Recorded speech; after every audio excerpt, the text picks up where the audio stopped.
Tent হাউচৰ ব্যৱসায় কৰিয়ে জীৱন নিৰ্বাহ কৰিছিলে, নিজৰ পৰিয়াল পোহপাল দিছিলে আৰু বহুকেইটা পৰিয়ালক পৰিচালনা কৰিছিলে। সেই টেণ্ট হাউচৰ আজি এই অৱস্থা চাওক, চব শেষ কৰি পেলালে আৰু ঘৰৰ সন্মুখৰ দৰ্জা পানীৰ প্ৰবল সোঁতে দুফাল কৰি লৈ গুচি গ'ল। কেনেকুৱা এটা ভয়াৱহ স্থিতি, আৰু এই ভয়াৱহ স্থিতি এতিয়া হৈ গ'ল। কিন্তু ইয়াৰ পাছৰ পৰ্যায়ত যাৰ ওপৰত নিৰ্ভৰ কৰি আচলতে ঘৰখন চলি আছিলে, গোটেই ব্যৱসায়টোৱে মুদা পৰিল। এতিয়া তেওঁ কি কৰি চলিব? এই দৰ্জাখন চাওক, কেনেকুৱা এটা সোঁত আহিছিলে য'ত ঘৰৰ দৰ্জা দুফাল কৰি পেলালে। কি পৰ্যায়ত আচলতে পানী আহিছিলে, প্ৰবল সোঁত। আৰু এইবোৰ চাওক, টেণ্ট হাউচৰ বস্তু, স্কুটিটো এনেকৈ পুত গ'ল, টেণ্ট হাউচৰ বস্তু সকলোবোৰ শেষ।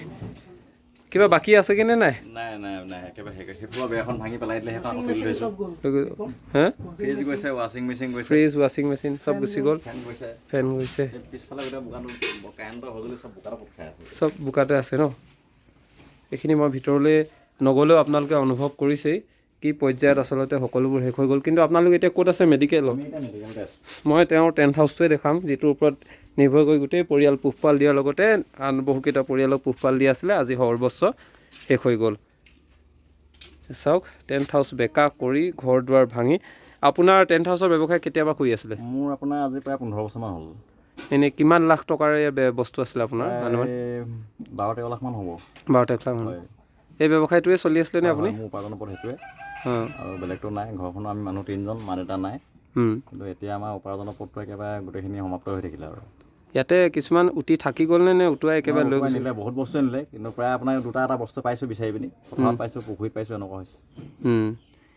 কাপোৰখিনিতো একেবাৰে কামেই নাই এইখিনি। আৰু টিঙো নিছে, চকীও নিলে, চিনটেক্সো নিছে পানী উটুৱাই।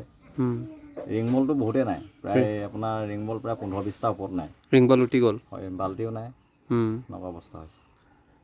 এতিয়া মানে সেই চিটুৱেশ্যনটো হওঁতে আপুনি ক'ত আছিলে তেতিয়া? বৰ্তমান মই সেইখিনি টাইমত ঘৰ ফ্ৰণ্টতে আছিলোঁ, কিন্তু পানী যে আহিব বুলি নাজানো। পানী তেতিয়া আমাৰ চোতালতো পানী আপোনাৰ প্ৰায় এবেগেট পানী আছিলে, ৰাতিপুৱা বৰষুণৰ পানী। খন্তেকতে পানী ইমান স্পীডত ইফালৰ পৰা আহিলে, মানে লগালগ ঘৰৰ ওচৰত ল'ৰাখিনি আহিছিলে যে মোৰ ঘৰটো অকণমান দহত আছে। ল'ৰাখিনি ভাবিছিলে ভিতৰৰ বস্তুখিনি উলিয়াই দিম বুলি। জেনেৰেটৰ দুটা আছিলে বাৰান্দাত, এটা ভাড়া লৈ গৈছে। সেইখিনি উলিয়াবলৈ আহোঁতে মানে পানী ইমান স্পীডত আহিলে যে ল'ৰাখিনি উলিয়াবলৈ সুবিধাই নাপালে। বস্তু চব তেনেকৈ পৰিয়ে থাকিলে বস্তু।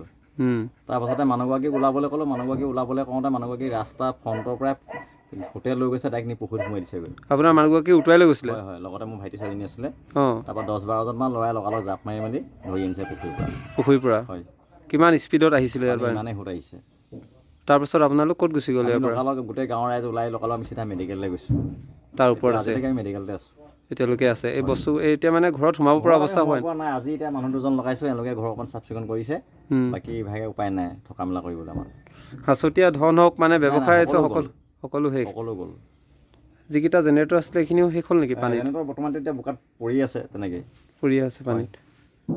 মুঠতে সৰ্বস্ব শেষ হৈ গ'ল। আপোনাৰ নামটো? মোৰ নামটো শ্ৰী ৰাজু দুৱৰা।